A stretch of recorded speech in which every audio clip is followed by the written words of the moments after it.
చంద్రబాబు నాయుడు గారు వచ్చాక ఈ పెన్షన్లు పెద్దవాళ్ళకి 1వ తారీఖే ఎట్టి పరిస్థితుల్లో మధ్యాహ్నం లోపు అందరికి ఇచ్చేయాలంటున్నారు. అలాగే మొన్న వరదలప్పుడు ఆయన చేసిన పనులు గాని వచ్చిన సాయం గాని చాలా బాగా రూపాయలు కూడా చాలా బాగా చేశారు. అన్ని బాగున్నాయండి. ఆ రోజు నీళ్ళల్లో వచ్చి ఆయనే ఇదైపోయేవారు. ట్రైన్ వచ్చి అలా అవ్వడం వల్ల చాలా ఇబ్బంది పడ్డారు. ఆయన కూడా ఆయన వచ్చారంటే చాలా గొప్పగానే ఉంది. ఈ రోజున ఈ అన్నా క్యాంటీన్లు గాని లేకపోతే పెన్షన్లు గాని ఇవన్నీ బాగానే చేస్తున్నారండి. భోజనం గాని అన్ని ఇబ్బందులు. ఆ రోజు నీళ్ళల్లో మాకు భోజనం లేకపోయినా సరే అతనే పెట్టారు ఒక తండ్రి లాగా. అది చాలా బాగా చేశారు. అన్ని విధాలు. అసలు ఆడేం చేసాడని మాకు ఆడేం చేసింది ఉంది అక్కడ. ఆడేమీ చేయలేదు. ఒక ఫ్యాన్ 18,000 అన్నాడు, 14,000 అన్నాడు. పిల్లలు ఏమి ఇవ్వాల. వస్తే అసలు ఆడు కార్డు పట్టుకోవాలంటే మాకు చిరాకు ఉంది. ముందు మెయిన్ కార్డులు మార్చాలి. ఆడు కార్డు పట్టుకోవాలంటే మాకు యాత్రగా ఉంది. ముందు రేషన్ కార్డులు ఆడి పేరు కాదు, ఆడి పేపర్ కాదు, అది ఏమి ఉండకూడదు. ఆడిది తీసేయాలి. ఆ బొమ్మలు తీసేయాలి. ఆ బొమ్మలు చండాలంగా ఉన్నాయి. ఆ బొమ్మలు పట్టుకోవాలంటే మాకు చిరాకు వస్తుంది. ఫస్ట్ తారీఖు వస్తే ఆడ రేషన్ పట్టుకోవాల్సి వస్తుంది. అది మాత్రం మార్చాలి. గతంలో మనం ఏ టైం కావాలంటే ఆ టైంకి వెళ్ళి తెచ్చుకునే వాళ్ళు, ఒక దగ్గర రేషన్ ఇచ్చేవాళ్ళు. ఆ ఇంటింటికి బండి అని చెప్పి ఎక్కడో చోట పెట్టి అందరినీ ఆడికి రమ్మని గతంలో పడ్డ ఇబ్బందులన్నీ చూసే ఈ రోజు 11 సీట్లు ఇచ్చారంటారా ఆయనకి? 11 సీట్లు ఇచ్చారంటే మరి ఆయన ఫేవరెట్ లో ఉంటారు కదా, వేసేసారు అంతే. అది రాకూడదు. అది ఎందుకు వచ్చాయంటే ఆయన ఇష్టం మీద ఉన్నారు కదా, దానికోసం వచ్చాయి. ఇప్పుడైతే కొత్త ప్రభుత్వం బాగుంది. జగన్ ఆయన మా ఆయన 2020లో చనిపోయాడు. ఎవరి ఆధార్ వాళ్ళకి లింక్ ఉంటుంది విడివిడిగా. మరి మా ఆయన చచ్చిపోతే మా అమ్మాయి ఆధార్ లింకు మా ఆయన దాంట్లో ఉంది. మా ఆయనతో పాటు మా అమ్మాయి కూడా చచ్చిపోయింది. ఎన్నిసార్లు పెట్టాను రేషన్ కార్డులో. మా అమ్మాయి అసలు రాలేదు, చేయలేదు. సచివాలయానికి వెళ్ళడం, సచివాలయంలో అమ్మ లింకులు తీయండి అని ఈఆర్ గారు చెప్పడము, వాళ్ళేమో చెయ్యకపోవడం.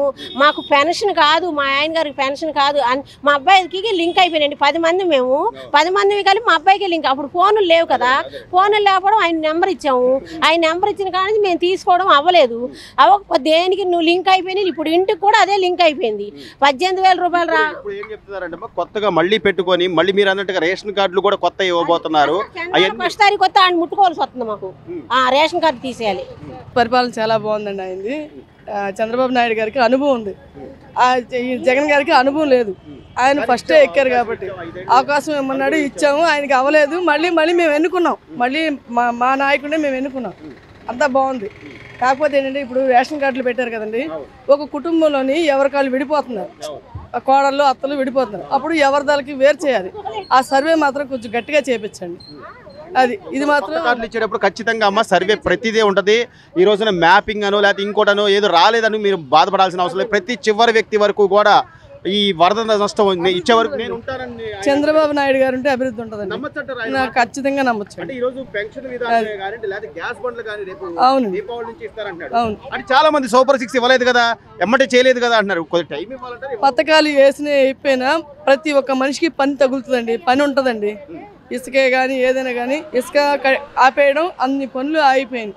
ఆయనకి అనుభవం లేక చేసిన పని. కొంత పథకాలు ఇస్తే గెలిచిపోతానన్నది ఆయన ఉద్దేశం. కానీ ప్రజల్లో అది కాదు, అభివృద్ధి కావాలి. రానున్న తరాలకు మనం ఏం చెప్తాం? మన పరిస్థితి ఎలా ఉంటే మన పిల్లల పరిస్థితి ఎలా ఉంటుంది? అది కావాలంటే నాయకుడు కావాలి. ఆయనకి అనుభవం ఉంది.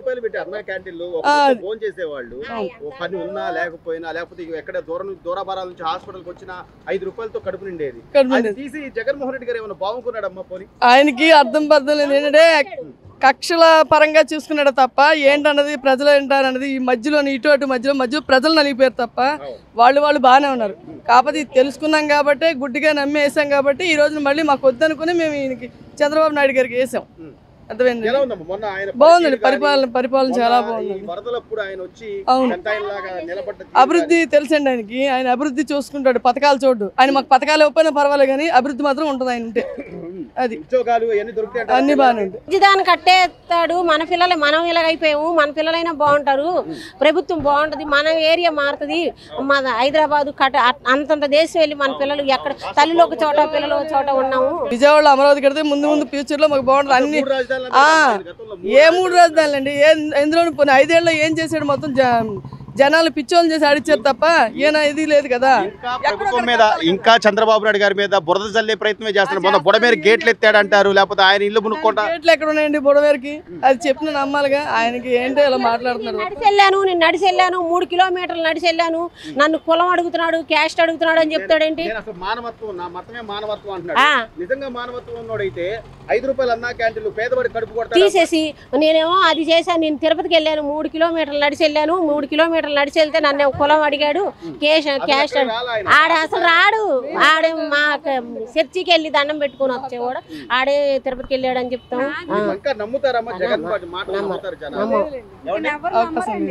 ఇంకుంటే ఈయనే అలా ఉండాలండి, అంతే. అలా ఉంచేటట్టు చూడండి మరి, అంతే. అనుభవం ఉన్న వ్యక్తికి అనుభవం లేని వ్యక్తికి తేడా ఉంది కదండి. వేసారంటే ఇప్పుడు కేసుల్లో ఉన్నాడు, ఆర్థిక నేరాల కేసులో 11 సంవత్సరాల నుంచి 11 ఏళ్లుగా ఒక వ్యక్తి కేవలం బెయిల్ మీద బయట ఉన్నాడు అంటే నువ్వో లేకపోతే నేను ఇంకా ఎవరైనా సామాన్యుడు ఉండగలుగుతారమ్మా? అట్లా కేసులో బయట ఉండగలుగుతావా? ఉండలేము. 11 ఏళ్ళు అది కూడా. అవును. రాజశేఖర రెడ్డి గారి మీద అభిమానంతో జనాలు ఆయనకి వేశారు, ఒక అవకాశం ఇద్దామని ఇచ్చారు, తండ్రిని బట్టి ఇచ్చారు. చేస్తాడేమో, ఏమో అంతకంటే ఎక్కువ చేయొచ్చేమో, యూత్ లో ఉన్నాడు కదా అని. కానీ అతనికి ఏంటంటే ఆయనకి అర్థం కాలేదు, ఏది చేయాలి ఏది చేయకూడదు అనేది. ఆయనకి అవగాహన లేక, అనుభవం లేక ఇంకోసారి వేయలేండి. అది అది ఎందుకు వస్తుందండి? ఇంకా చాలా ఇంకెందుకు వచ్చిందండి? ఇంకా ఏం తెచ్చుకోరు. రాజధాని చూసిన వాళ్ళు ఎవరు ఇంకోసారి రాడు. ఒక రాజధాని కాదు, సొంత చెల్లెలు తల్లి బయటకు వెళ్ళిపోయి ఈ రోజున బాబాయ్ హత్య కేసు సీఎం గా ఉన్న వ్యక్తి తేల్చలేడా? సొంత బాబాయ్ హత్య కేసు ఇంకెవరైనా పెడతాడు కానీ తనే దొంగ కాబట్టి ఇంకేం తేల్చుకోలేదు. సుఖానుగా ఇల్లులు, వాకళ్ళు, దొడ్లు, పెద్ద పెద్ద ఎడాలపై కూర్చున్నట్టు కట్టించుకున్నాడు. ఎవరికి పెడతాడు? మనకేం రాజధాని ఆపేశాడు, అన్ని ఆపేసుకొని డబ్బులన్నీ కాజేశాడు. పెద్ద పెద్ద షాపులన్నీ డబ్బులు ఆడు కాజేశాడు. ఉన్న వాళ్ళకి ఏం పెట్టని రూపాయి ఆడే అనిపించిపోతాడు అంతే. ఈ రోజు తాడేపల్లిలో ఆయన ఇనప ఏదైతే గోడలకు కట్టుకున్నాడు, ఇనప సామాన్లు అవన్నీ కత్తిరించి ఇనప వస్తువులు వేసి ₹1 కోటి పైన ఆదాయం వస్తుంది దానికి. మరి అవన్నీ తప్పేనండి. ఇల్లు రాసేయండి, ఇల్లు ఇచ్చాడా పెట్టాడా? కాగితం ఇప్పుడు అట్లా ₹1,00,000 అమ్మన్నాడు. ఇప్పుడు పనులు చేసుకున్నాడు, ఎక్కడ తెచ్చేస్తారండి ₹1,00,000? నేను పేదవాడిని అంటాడు కదా. 35,000 ప్రతి గ్రూప్ లో వాళ్ళు కూడా కట్ చేస్తారండి. 35,000 కట్ చేస్తేనే లోన్ ఇస్తాం. ఎంత ప్రాణం మంది కట్టి 2 సంవత్సరాలు వడ్డీకి తెచ్చి ₹5 వడ్డీకి తెచ్చి ఆడు కట్టి ఈ రోజు ఇల్లు ఇవ్వకుండా ఏదో కట్టేసి ఇల్లు ఇస్తానన్నాడు కానీ ఇల్లు కట్టిస్తాన్నాడు కానీ మీరు కట్టుకోండి చెయ్యని ఆ మాట అనలేదు కదా. ఫస్ట్ ఏమన్నాడు? ఇల్లు ఇచ్చేస్తాను మీకు కట్టి ఇచ్చేస్తాను అన్నాడు. కానీ అసలు కట్టుకోలేదు, చేయలేదు. అందరికి గ్రూప్ లో మళ్ళీ ₹1,00,000 35,000 లోన్ తీసుకొని మళ్ళీ దాంట్లో కటింగ్ చేస్తాడంట. ఎక్కడి నుంచి తీసుకొస్తాం? మాదే ఉంటే మేమే. చివరగా ఈ రోజున కూటమి ప్రభుత్వం వచ్చిన తర్వాత ఆయన ఒక్కొక్కటి చేసుకుంటా వస్తున్నాడు. మొత్తం చేయగలదంటారా? చంద్రబాబు నాయుడు గారి మీద నమ్మకం ఉందంటారా? నమ్మకం ఉందండి. ఆయన చేస్తాడు, ఆయన చేస్తాడండి. ఆయన ఉండాలి ఎప్పటికైనా సరే. ఆయన పవన్ కళ్యాణ్ ఇద్దరే ఉండాలండి. ఇంకెవ్వరు ఎక్కడి కండి చేయడండి, అంతే.